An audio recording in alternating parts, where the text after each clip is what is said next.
साथ हूं मैं खुशबू मनोरमा मिश्रा। आप सभी का बहुत स्वागत है। इंडिया न्यूज देख रहे हैं आप। और देखिए, अब 24 घंटे का भी वक्त नहीं है जब वित्त मंत्री निर्मला सीतारमण बजट पेश करेंगी। बजट पेश होगा और उससे पहले उम्मीदें काफी ज्यादा है। हालांकि देखिए, जब पिछली बार बजट आया तो ऐसा लगा कि जो मध्यम वर्ग परिवार है उनके लिए ये बहुत बड़ा मौका था, क्योंकि टैक्स रिजीम जो है उसमें कहीं ना कहीं जब छूट दी गई तो एक मध्यम वर्ग परिवार जो है वो काफी ज्यादा खुश हुआ। अब सवाल ये है कि इस बार के बजट में किसके लिए क्या होगा? क्या युवाओं के लिए कुछ होने वाला है खास? नौकरी पेशा लोग जो हैं क्या उनके लिए कुछ खास होगा? ये वो तमाम सवाल है जिसके जवाब ढूंढने की कोशिश होगी। इसलिए हम बाहर भी हैं और मेरे साथ आपको बता दें कि इस मुद्दे पर, बजट पर बातचीत करने के लिए आम लोगों से तो हम बातचीत करेंगे। हमारी कोशिश होगी कि हम आम लोगों तक भी पहुंचे, उनसे पूछें कि आखिरकार उनकी उम्मीदें क्या हैं। लेकिन उससे पहले मैं आपको बता दूं कि मेरे साथ विकास जैन सर जुड़े हुए, विक्रम सेठी सर जुड़े हुए हैं।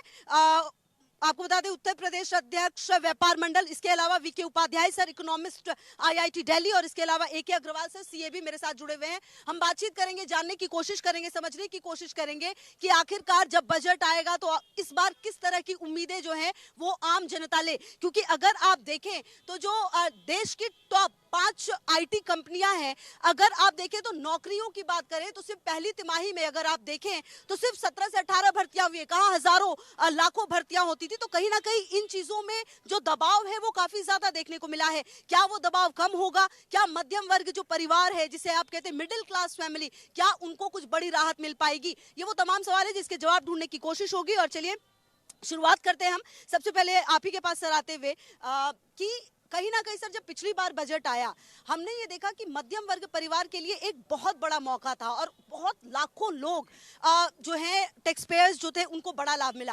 क्या इस बार भी कोई ऐसी उम्मीद हम कर सकते हैं सरकार से? नहीं, टैक्स में तो कोई खास चेंज आने की बात नहीं है इस बार, क्योंकि बहुत बड़ा चेंज पिछली बार कर ही दिया था और जीएसटी की रेट भी कम कर दी थी। तो इस तरह से मुझे नहीं लगता कि टैक्स के मामले में कोई बहुत बड़ी राहत इस बार फिर बजट में मिलने वाली है। अब बहुत सारे दूसरे मुद्दे हैं। एक तो जो मुद्दे हैं हम हमेशा ही देखते रहते हैं, जैसे अनएम्प्लॉयमेंट की बात है, यूथ का बात है कि यूथ क्या करे, उस तरह से। और उसके साथ साथ में लेकिन अब कुछ और नई परेशानियां भी पैदा हो गई हैं, जैसे हम पर इतना टैरिफ का वजन जो डाला गया है बाहर से, तो उस तरह से। और साथ साथ में फिर हमारी गवर्नमेंट कोशिश भी कर रही है कि दूसरे देशों से इस तरह की डील करे, जैसे फ्री ट्रेड एग्रीमेंट्स वगैरह। तो बहुत सारी चीज़ें चल रही हैं। तो सर कुल मिलाकर क्या माना जाए कि पिछली बार जो मतलब अगर टैरिफ को आप देखें तो टैरिफ की मार से तो शायद हम जो अभी यूरोपीय यूनियन के साथ डील हुई, शायद कहा जा रहा है कि उसके बाद हम काफी हमने कोशिश की है निकलने की। लेकिन क्या सरकार का एम अब अपना राजकोषीय घाटा जो है कम से कम उसको भरने पर है, या एटलीस्ट वो और ज्यादा ना बढ़े उस पर होगा? राजकोषीय घाटे में ज्यादा कुछ चेंज नहीं करेंगे, क्योंकि ऐसा तो नहीं है कि गवर्नमेंट ज़्यादा बोरो करे और फिर उस पर खर्चा करे, तो वो वाली बात भी हम नहीं देख सकते। तो बेसिकली अब बहुत सारी चीज़ें हो रही हैं, जैसे मनरेगा में चेंज किया गया है। तो अब दूसरी तरफ जैसे पैसा बांट दिया जाता है चुनावों के टाइम पर, उस तरह से। तो अब यही देखना है कि सरकार अगर मान लो इस तरह के काम कर रही है, पैसा दे रही है अनकंडीशनल, जिसको जो ग्रांट उस तरह का पैसा बांटने वाली बात है, तो उसके लिए पैसा कहाँ से निकालेगी? वो मनरेगा से निकालेगी और कहीं से निकालेगी। तो मेरा मानना है कि बहुत उम्मीद नहीं है, बहुत कुछ ज़्यादा चेंज की नहीं है। चेंज काफ़ी ऑलरेडी आ चुका है टैक्स रेजिम में। तो बात इस बार ये माना जाए कि बहुत बड़ा बदलाव जो है नहीं होगा, क्योंकि देखिए जो बात सर कह रहे हैं अगर उसको हम समझे तो टैक्स रिजिम में पिछली बार ही बहुत बड़ा बदलाव देखने को मिला था। और इसके अलावा जो जीएसटी है उसमें भी उसको भी बहुत आसान किया गया था। तो उससे कम से कम ये हुआ कि जो जीवन है लोगों का बहुत सरल हुआ, कम से कम ये तो हमें मानना पड़ेगा। अच्छा सर देखिए, कहीं ना कहीं जो बात लगातार सामने आती है वो एक ये भी है कि आप एक मशहूर अर्थशास्त्री हैं, उन्होंने ये कहा कि अभी फिलहाल जो भारत की अर्थव्यवस्था है वो गोल्डीलॉक्स है। मतलब कि जो अर्थव्यवस्था बिल्कुल सही रफ्तार से बढ़ रही है, जहां नौकरियों की वृद्धि अच्छी है, तेज विकास और कम महंगाई। आप इससे कितना इत्तेफाक रखते हैं? और दूसरी बात ये कि सर जब कल बजट आएगा तो सबसे ज्यादा फोकस कौन सा वर्ग रह सकता है? देखिए, फोकस तो हर बार मिडिल क्लास तो वैसे पिसता है, क्योंकि मिडिल क्लास तो एक माचिस की डिब्बी की तरह होता है। एक तरफ से सरकार खींच रही है, दूसरी तरफ से महंगाई खींच रही है, ठीक है। तो कहीं ना कहीं मुझे ऐसा लगता है कि गवर्नमेंट को एक पॉलिसी और करनी चाहिए कि जहाँ पे जिस परिवार में हस्बैंड और वाइफ दोनों जॉब में हैं, तो उनकी जो एक इनकम होती है उनको क्लब कर दें। जो टैक्स होता है उनका, क्योंकि वो अलग अलग टैक्स देते हैं, और उससे क्या होता है कि उनका घर का पूरा किचन बिगड़ जाता है। तो कहीं ना कहीं गवर्नमेंट को चाहिए कि दोनों मियाँ बीवी का जो इनकम है, जो उनकी जो जिसके ऊपर टैक्स लगना है, उसको वो क्लब कर दें और क्लब करके एक साथ टैक्स लें। ऐसी संभावना आपको लगती है? ऐसा क्या देखिए, आपको लगता है सरकार ऐसा सोच सकती है क्या? देखिए सोचना बहुत है, उनके हाथ में है सब कुछ। अगर वो करेगी तो उससे जनता को कितना बेनिफिट मिलेगा। सरकार पे बोझ लेकिन कह रहे हैं कि काफी ज्यादा बढ़ सकता है, क्योंकि पिछली बार से ही नहीं निकल पाए हैं। जी नहीं, सरकार के ऊपर अभी कोई बोझ पड़ने वाली बात नहीं है, क्योंकि जिस तरह अभी सरकार ने में देखा गया कि सोने और चांदी के दाम एकदम बढ़े और एकदम धड़ाम से नीचे गिर गए, क्रैश हो गए।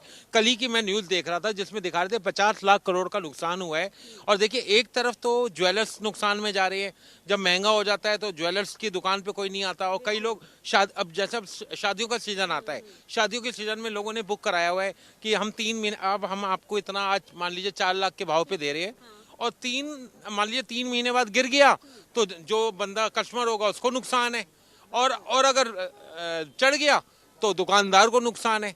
तो देखिए, दोनों तरफ से नुकसान है। अगर गवर्नमेंट इस तरह कोई वो करे कि अब जैसे नौकरी पेशे वाले हैं, या हो सकता है बिजनेसमैन है, हस्बैंड भी बिजनेस में है, वाइफ भी, तो दोनों की इनकम को क्लब कर दे। उससे क्या होगा कि एक तो सरकार की छवि अच्छी हो जाएगी और जनता के बीच में एक अच्छा मैसेज है। बिल्कुल। तो देखिए, सरकार की छवि अच्छी होगी, जनता के बीच में मैसेज अच्छा जाएगा। बिल्कुल। जो चलिए, हम लगातार इस डिस्कशन को ऑन रखेंगे और इसके बाद मेरी कोशिश होगी कि मैं आम लोगों के पास भी जाऊं, क्योंकि जिस तरह से बाजार में उतार चढ़ाव है वो काफी ज्यादा महत्वपूर्ण है। स्टूडियो में मेरी सहयोगी सृष्टि की भी मौजूदगी है, वो कुछ जानकारी दे रही है और उसके बाद वापस हम यहीं पर इसी डिस्कशन को शुरू करेंगे। ओवर टू यू सृष्टि। तो देखिए, हमारे सहयोगी खुशबू लगातार इसको लेकर जानकारी दे रही थी, लेकिन अब हम आपको बताएंगे बजट से पहले मोदी सरकार का सर्वे आ गया है। यह सर्वे ट्रेलर है, बजट की पूरी पिक्चर 1 फरवरी को जनता को दिखाई जाएगी। क्या 13 लाख तक की इनकम टैक्स फ्री होगी? क्या सोने और चांदी की कीमत कम हो जाएगी? एक बार आपको ग्राफिक्स के माध्यम से समझाते हैं कि संसद में इकोनॉमिक सर्वे पेश किया है। कैसी है भारत की आर्थिक सेहत? अमेरिकी टैरिफ के बीच रुपए में गिरावट दुख की बात नहीं है। जहां पर यह खबर आ रही कि महंगाई दर धीरे धीरे बढ़ेगी, 4% के आसपास रहने वाली है महंगाई दर। आपको बता दें कि अप्रैल जून 2025 में 56 करोड़ 20 लाख लोगों के पास रोजगार था। ये सर्वे आपको बता रहे हैं, जहां कृषि विकास दर 3.1% रहने की उम्मीद जताई जा रही है। आपको बता दें कि यहां अगर बात करें बजट की, तो 24-25 में 3,320 लाख टन अनाज पैदा हुआ। ये पिछले साल का आंकड़ा आपको बता रहे हैं। 2025 में निर्यात 825.3 अरब डॉलर तक हमारा पहुंचा था, और अमेरिकी टैरिफ के बाद अप्रैल और दिसंबर में निर्यात 2.4% रहा। यह सर्वे आपको ग्राफिक्स के माध्यम से समझाते हैं। भारत का विदेशी मुद्रा भंडार 701 अरब डॉलर। इसके साथ सुनिए, सर्विस एक्सपोर्ट में 6.5% की बढ़ोतरी हुई है, यानी कि सर्विस एक्सपोर्ट में बढ़ोतरी देखी गई है। 25 की बात करें, राजकोषीय घाटा 4.8% रहा। ये जो राजकोषीय घाटा बताया जा रहा है 4.8% रहा। तो देखिए, बजट 2026 में क्या 26-27 में विकास दर 6.8% से 7.2% रहने का अनुमान लगाया जा रहा है। इसके साथ ही अमेरिकी टैरिफ के बीच रुपए में गिरावट दुख की बात फिलहाल नहीं मानी जा रही है। जो हम देख रहे हैं तमाम यहां पर टैरिफ के बाद महंगाई दर धीरे धीरे बढ़ेगी। और आपको बता दें कि अगर इकोनॉमिक सर्वे में गुड न्यूज टैरिफ के बावजूद अगर बात करें एक्सपोर्ट की, तो 825.3 अरब डॉलर रहने की उम्मीद है। विदेशी मुद्रा भंडार 701 अरब डॉलर। रिटेल महंगाई जहां 5.5 से घटकर 4.3% आई है। बता दें आपको कि अब यहां पर क्या खबर है, good news versus bad news. विदेशी मुद्रा भंडार 701 अरब डॉलर, रिटेल महंगाई 5.5% से घटकर 4.3 आई, और बैड न्यूज, राज्य कर्ज लेकर कैश के द्वारा बिना शर्त पैसे मिलने से स्किल डेवलपमेंट नहीं हो रहा है। जहां 56 करोड़ 20 लाख लोग नौकरी रोजगार में, ये गुड न्यूज है। एक बार आपको हम दिखाते हैं good news versus bad news. बता दें आपको, विदेशी मुद्रा भंडार 701 अरब डॉलर, मुफ्त में रेवड़ियां बांटने से कैपिटल एक्सपेंडिचर के लिए ये खराब खबर है। बता दें आपको, अगर बात करें विदेशी मुद्रा भंडार 701 अरब डॉलर, डीबीटी की वजह से राज्य कर्ज लेकर कैश ट्रांसफर स्कीम चलाए जा रहे हैं। और देखिए, एक बार हम ग्राफिक्स के माध्यम से समझाएंगे। अगर हम बैड न्यूज की बात करें, बिना शर्त पैसे मिलने से स्किल डेवलपमेंट नहीं हो रही है। और एक बार हम फिर से हमारी सहयोगी खुशबू का रुख करते हैं। खुशबू, तमाम जानकारी आप भी दे रही थी, देखिए वहां आम लोगों से भी बातचीत आप कर रही थी बजट को लेकर। एक तमाम विश्लेषण बताइए दर्शकों को कि आखिर कल क्या उम्मीद लगाई जा रही है। खुशबू, ओवर टू यू। बिल्कुल, देखिए सृष्टि, सही बात है, जैसा कि आपने भी अभी तमाम आंकड़े जो हैं वो दिए, तमाम बातें कही, लेकिन कुल मिलाकर इस बार जो एक्सपर्ट्स जो मेरे साथ लगातार मौजूद है, जिनसे मेरी बातचीत हो रही है, देखिए उनका कुल मिलाकर एक बात तो वो ये कह रहे हैं कि टैक्स में ना बहुत बड़ा बदलाव नजर नहीं आएगा, क्योंकि वो ये बदलाव पिछले बार ही दे चुकी है सरकार। अब सरकार का एम कुल मिलाकर क्या है, क्योंकि देखिए जो लगातार हम बातचीत कर रहे हैं उसमें अब देखना ये होगा कि सरकार के पास ऑप्शन किस तरीके का बच जाता है कि वो आम लोगों को जो है राहत दे पाए। और चलिए, मेरे साथ के अग्रवाल जी भी लगातार, के अग्रवाल जी भी जुड़े हुए हैं। कहीं ना कहीं सर देखिए, जो बातें लगातार हम कर रहे हैं टैक्स को लेकर, जो सोने चांदी को, जो देखिए अब कल चांदी कह रहे क्रैश होकर 85,000 रुपए शायद नीचे आ गया, जो 4 लाख के आंकड़े पर था, अभी फिलहाल अब 2 लाख समथिंग कुछ पे आ गया है। कुल मिलाकर ये जो पूरी अर्थव्यवस्था भारत की लगातार बढ़ जरूर रही है, लेकिन क्या ये सचमुच ऐसा लगता है कि आम जनता, खास करके जो मिडिल क्लास फैमिली है, उसके लिए सही जा रही है? और कल जब बजट आएगा तो आम लोगों को कितनी राहत की उम्मीद आप करते हैं? देखिए मैम, एक्चुअल में तो पर कैपिटा इनकम बहुत कम है इंडिया की। अगर उसको देखा जाए, कहने को तो हम तीसरी अर्थव्यवस्था की तरफ हैं, लेकिन अगर पर कैपिटा इनकम के तराजू पे तोलें तो हम काफ़ी पीछे हैं। गवर्नमेंट को उस पर ध्यान देना होगा, और ख़ासकर जो करंट गवर्नमेंट होती है उससे आम जनता को उम्मीदें होती हैं कि उनकी पॉकेट में क्या जा रहा है। आप कहने को तो प्राइवेटाइजेशन की तरफ बढ़ रहे हैं, आप यूरोप मार्केट को अपनी तरफ कर रहे हैं, नए नए आप एग्रीमेंट कंट्री के, अमेरिका के टैरिफ के दबाव में नए नए बाजार को खोज रहे हैं, लेकिन अल्टीमेटली आपको वोट आम जनता देती है, और आम जनता की जेब में जितना पैसा आप दे सकें, चाहे वो रिलीफ स्कीम्स के थ्रू दे सकें, या आप डिडक्शन की जो टैक्स रिबेट है 75,000 की स्टैंडर्ड डिडक्शन है उसको 1 लाख रुपए बढ़ा दें तो अभी रिलीफ दे सकते हैं आप, क्योंकि 12 लाख तक की इनकम तो पिछले साल। लेकिन अभी के सर्कमस्टेंसेस में आपको ऐसा लगता है सरकार इस स्थिति में है कि वो सोच पाए इस बारे में? एज ए चार्टर्ड अकाउंटेंट तो मैं ही कहूँगा, मुझे उम्मीद कम है, क्योंकि ना तो इलेक्शन मोड है, कुछ स्टेट में इलेक्शन है, हो सकता है वहाँ के लिए रिलीफ पैकेज दे दे स्टेट्स को ध्यान में रखते हुए। लेकिन गवर्नमेंट को ये ध्यान देना होगा कि हम पर कैपिटा इनकम को कैसे बढ़ाएं, किसानों की इनकम को कैसे बढ़ाएं। जो उनका चुनावी एजेंडा भी हमेशा रहता है कि हम किसानों की इनकम को दोगुना तिगुना कर देंगे, अब वो रियलिटी में हो नहीं पा रहा है। बजट डेफिसिट ऑलरेडी पहले से चल रहा है, और मैं डिबेट का पॉइंट नहीं बनना चाहता, दिन ब दिन कर्जा इंडिया पे बढ़ता ही जा रहा है। मैं थोड़ी देर पहले जब हम बात कर रहे थे तो मैंने ये कहा भी था, क्या भारत का एम ये होगा कि अपने राजकोषीय घाटे को कम से कम ना कर पाए तो कम से कम और बढ़ाए ना? क्या ये भी एम सरकार का रह सकता है, और इसी वजह से वो नए मार्केट खोज रही है, इकोनॉमी को ओपन करने का प्रयास कर रही है। और यूरोप का मार्केट, जैसे अभी हमारे एग्रीमेंट हुआ, आज सुबह की खबर थी, चिली से भी हमारा एग्रीमेंट, जो अमेरिका का ही एक पार्ट है, वहाँ से होने की उम्मीदें हैं। पीयूष गोयल जी का स्टेटमेंट था। और मैं तो यही कहूँगा कि जैसे पिछले 2023 में शेयर मार्केट एकदम हाइप पे था, इस समय सोने चांदी भी वही चल रहा है, और इसमें आम जनता ही मरती है, या ज्वेलर्स जो अपना स्टॉक करते हैं, और उसको प्राइस रेगुलेशन अथॉरिटी हमारे पास कोई है नहीं, जो सिर्फ बाहरी दबाव से जो बातें आप कह रहे हो, कुल मिलाकर ऐसा लगता है कि उसे देखिए, एक आम जनता जो है वो कहीं ना कहीं हर तरीके से मरती वही है, जो लगातार कहा भी जाता है। मैम वो तो सीधा सा है कि अगर कहीं से निकलेगा तो जाएगा जनता की जेब से ही, घुमा फिरा के कान आप इधर से पकड़िए उधर से पकड़िए, वो जाना जनता की जेब से है। तो अब जब जाना है तो आने का भी इंतजाम गवर्नमेंट को ही करना पड़ेगा कि उसकी पॉकेट में पैसा आए कहाँ से।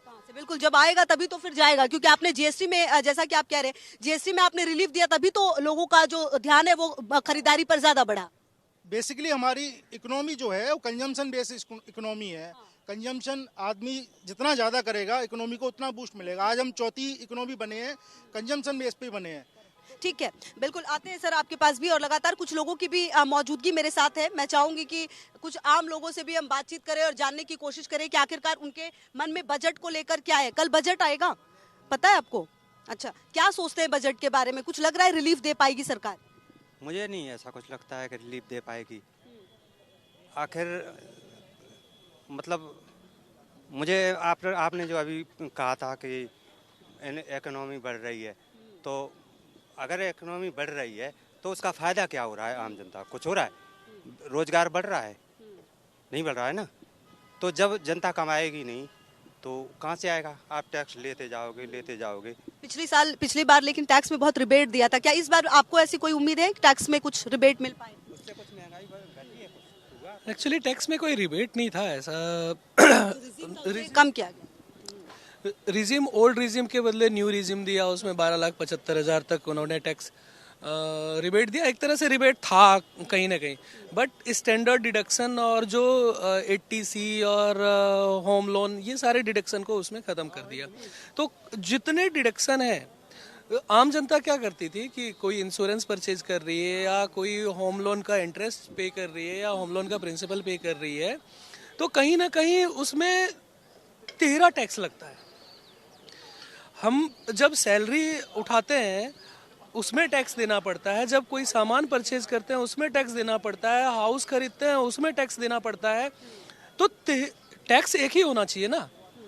तो इसीलिए बजट में ये प्रावधान था कि होम लोन पे भी जो टैक्स है वो रिबेट मिलता था। अब वो रिबेट नहीं मिल रहा है। देखिए, अगर आप आम लोगों से बातचीत करेंगे तो उनका सीधा सीधा ये कहना होता है कि देखिए, हमें तो जब रिबेट मिलेगा और जब हमें सीधा सीधा फायदा मिलेगा तभी हम समझेंगे कि हाँ फायदा मिला है। और कुल मिलाकर देखिए, ये एक आम व्यक्ति की सोच होती भी है। अच्छा सर, देखिए जो आम लोग हैं वो ये कहते हैं कि भाई हम चलो तीसरी बड़ी अर्थव्यवस्था बनने के कगार पर हैं, हम बन भी जाएंगे।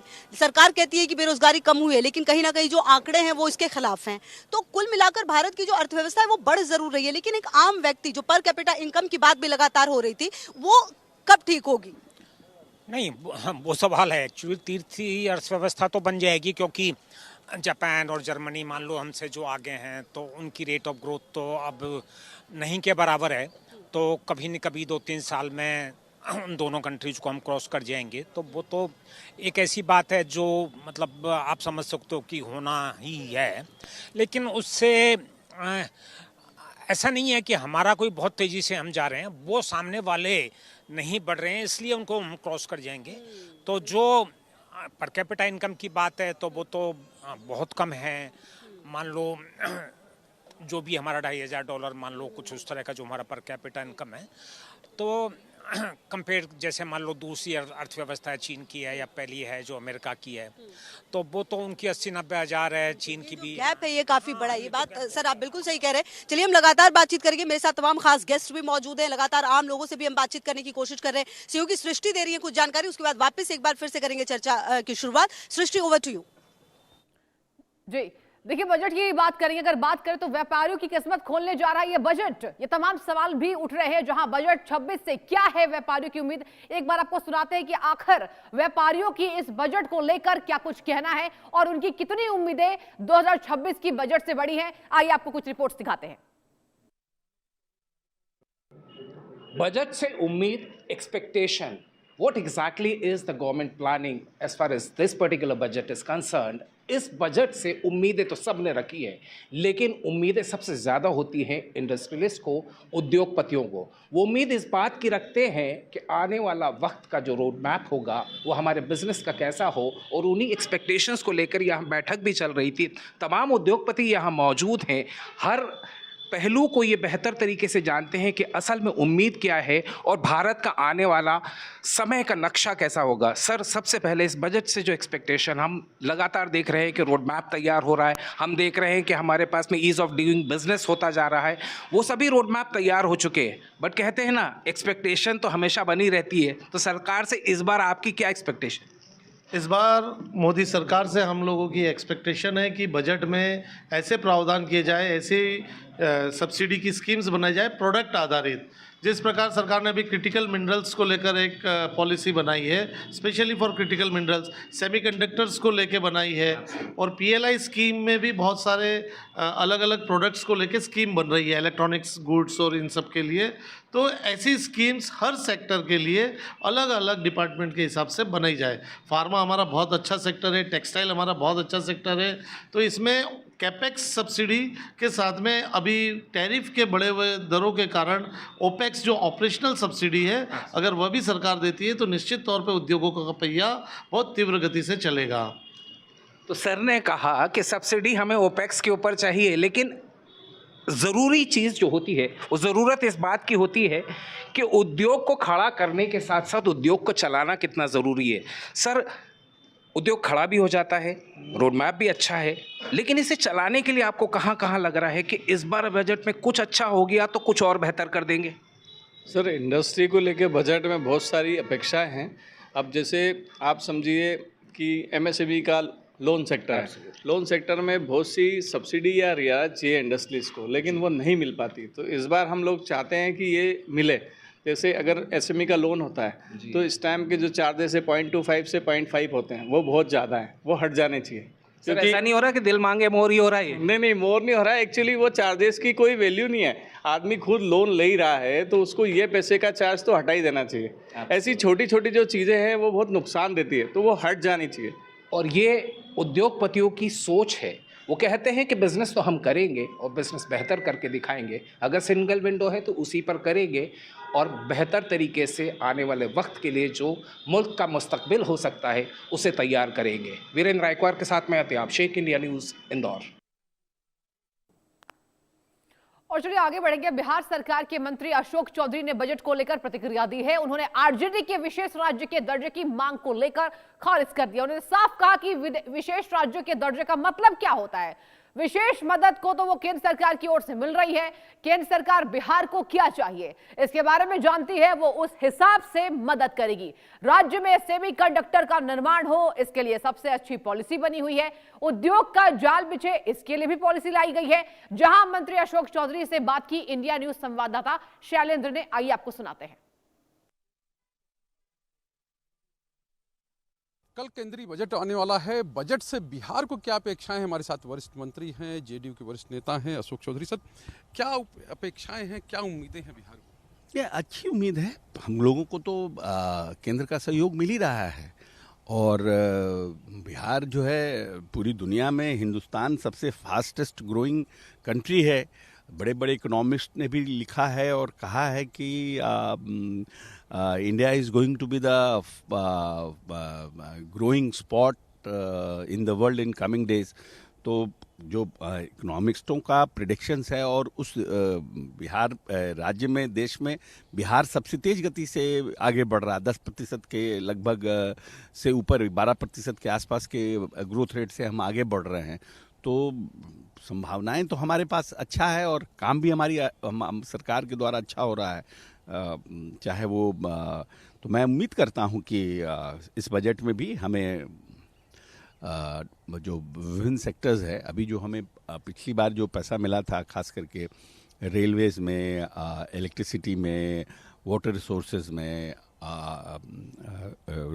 आरसीडी में जो हाईवेज़ मिले थे, ग्रीनफील्ड मिला था, तो आई फील कि वो अभी हमारा फर्दर कंटिन्यूड रहेगा क्योंकि भारत सरकार की भी निगाह है कि फास्टेस्ट ग्रोइंग है। तो अगर हम इसको थोड़ा पुश कर देते हैं तो ये अपलिफ्ट हो जाएगा, विकसित राज्यों में आ जाएगा। अच्छा, तो ये प्लानिंग होना चाहिए और एक तरह से कहेंगे उम्मीद है कि बजट में कुछ खास बिहार के लिए होगा। कैमरामैन राजेश के साथ शैलेंद्र, इंडिया न्यूज, पटना। तो देखिए हमारी सहयोगी खुशबू लगातार मौजूद है ग्राउंड जीरो पर, जहां बजट को लेकर वो लगातार लोगों से बातचीत कर रही है। क्योंकि देखिए खास उम्मीदें भी जुड़ जाती है जब बजट का ऐलान होता है। खुशबू, ये बताइए कि बजट में और खास लोगों की क्या उम्मीदें सरकार से और 26 को वो कैसे रूप में देख रहे हैं? बातचीत कीजिए और बताइए जरा। Over to you. बिल्कुल बिल्कुल सृष्टि, और देखिए जब आप अभी तमाम आंकड़े दिखा रही थी और हमारे सहयोगियों की रिपोर्ट्स दिखा रही थी, मेरे साथ दो और खास मेहमान जुड़ गए हैं। मेरे साथ विकास जैन जी, प्रदेश अध्यक्ष उत्तर प्रदेश युवा व्यापार मंडल, जुड़ गए। और इसके अलावा मेरे साथ जुड़ गए हैं निखिल अग्रवाल जी, प्रदेश उपाध्यक्ष उत्तर प्रदेश युवा व्यापार मंडल, और हम लगातार बातचीत भी करेंगे। अच्छा विकास जैन जी, देखिए कहीं ना कहीं सर हम तमाम रिपोर्ट्स दिखा रहे हैं, लोगों की तमाम बातचीत भी सामने आ रही है, लोगों को उम्मीदें काफी हैं। जो व्यापारी वर्ग है इस बार, अगर आप खास करके अगर आप देखिए ना, एक तबका सोने चांदी को ही ले लीजिए, मतलब ऐसा हो रहा है कि जिन्होंने शायद पिछले साल सोना चांदी नहीं लिया, उनसे ज्यादा अफसोस कोई कर ही नहीं रहा कि काश कि हम ले लेते और हमें इतना रिटर्न मिलता। लेकिन अगर आप देखिए तो 85,000 की फिर नीचे भी आ गया है चांदी। मतलब इतनी अनिश्चितता मार्केट में। मैम ऐसा है, देखिए सरकार की नाकामी है, इतनी एकदम तेजी आना इसमें सबसे बड़ी दिक्कत क्या है, सरकार विफल है। सरकार चाह ही नहीं रही कि ये आम आदमी के बस में रहे, आम आदमी के बस से बाहर हो गई है। कल 1 लाख से ज्यादा चांदी टूटी है, सारा का सारा सट्टे का खेल है। आम आदमी शादी में, ब्याह में, अपने बच्चों की शादियों में कुछ नहीं कर पाएगा। ये सब बड़े हाथों में चला गया है, जिससे हमारा साम्राज्य, हमारा व्यापार सब खत्म होने के कगार पर है। जब बजट आएगा तो क्या उम्मीद करते हैं? मुझे बजट के बाद चांदी में और ज्यादा गिरावट की उम्मीद है। मुझे चांदी 1 से सवा लाख रुपए की दोबारा उम्मीद है, क्योंकि चाइना और यूएस बहुत बड़े तौर पर मुनाफा कमा चुके हैं। चाइना की अर्थव्यवस्था कल में लगभग 1.5 गुना हो गई है जी। ये आपने बड़ी बात कही है। देखिए कल के बजट के बाद चांदी और सोना, क्योंकि कुछ जो अच्छा सर आप देखिए, जैसे कि कल मार्केट की बात जैसे हो रही है, मार्केट टूट रही है, हम लगातार वो बदलाव देख रहे हैं। कल बजट आने वाला है, हर वर्ग जो है कुछ ना कुछ सोच रहा है कि उसके लिए क्या होगा इस बजट में, चाहे वो युवा ही क्यों ना हो, जिन्होंने अभी अपना नौकरी शुरू की हो, स्टार्टअप जो कर रहे हैं। तो व्हाइट कॉलर जॉब तो घट रही है, क्योंकि कहीं ना कहीं जो रिकॉर्ड सामने आता है। तो ऐसे में जो स्टार्टअप कर रहे हैं, जो युवा है, उनके लिए क्या कुछ बजट में खास हो सकता है? मैं व्यापारी वर्ग की बात करता हूँ। सरकार को व्यापारी वर्ग के लिए इनकम टैक्स में छूट देनी चाहिए कि जो व्यापारी है 10-12 लाख सबसे अलग छूट व्यापारियों के लिए कुछ अलग हो, ऐसी मांग करते हैं। बिल्कुल, व्यापारियों के लिए अलग मांग करते हैं। व्यापारी जो है अगर 10 से 12 लाख पे टैक्स अगर हम लोग गेन करते हैं, हम लोग कुछ भी नहीं बचता है। हम लोग को दुकान के खर्चे हैं, हम लोग के व्यापार के खर्चे हैं, और उसमें टैक्स भी अगर हम पे कर देंगे तो हम लोग व्यापारी छूट कम से कम साल की 20 लाख रुपए की होनी चाहिए। इससे क्या होगा, व्यापारियों को बढ़ावा मिलेगा। व्यापारियों को ऑलरेडी इतना नुकसान में आपको लगता है लेकिन कि सरकार इस तरफ से सोच भी रही है? सरकार को सोचना चाहिए व्यापारियों के प्रति। व्यापार सबसे बड़ा टैक्स पेयर है पूरे भारत की अर्थव्यवस्था में, बहुत बड़ा योगदान देता है व्यापारी। हम लोगों ने लेटर भी भेजा हुआ है इस चीज़ के लिए हम लोगों ने गवर्नमेंट को।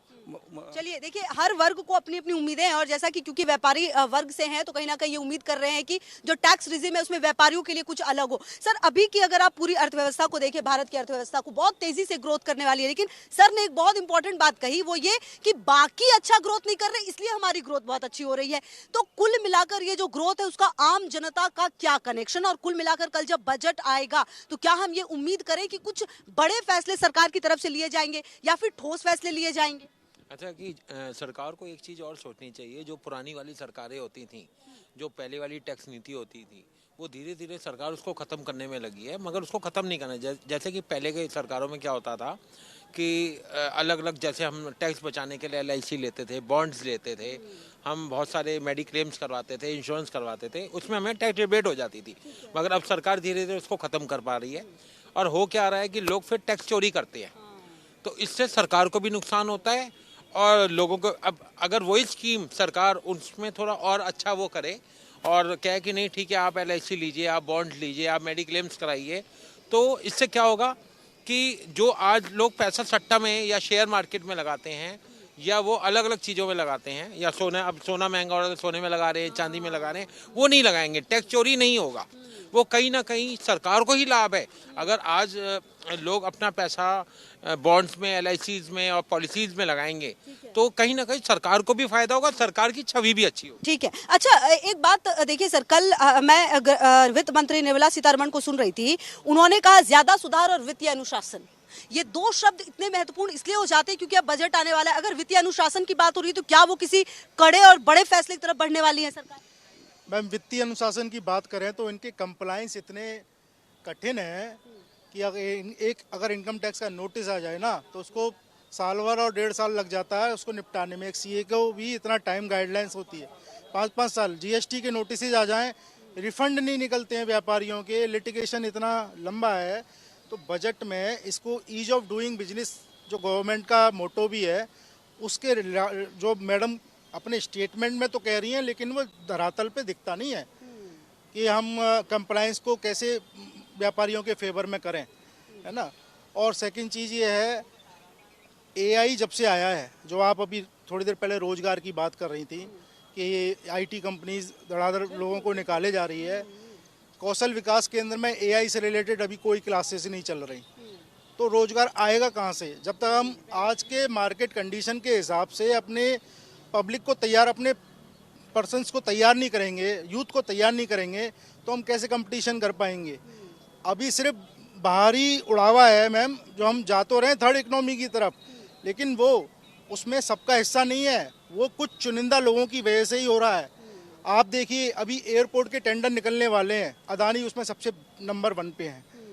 GMR पहले कंपटीटर GMR भी होते थे और 2-3 प्लेयर भी होते थे, आज सिर्फ 2 ही प्लेयर बचे हैं इंडिया में, एक GMR और एक अदानी।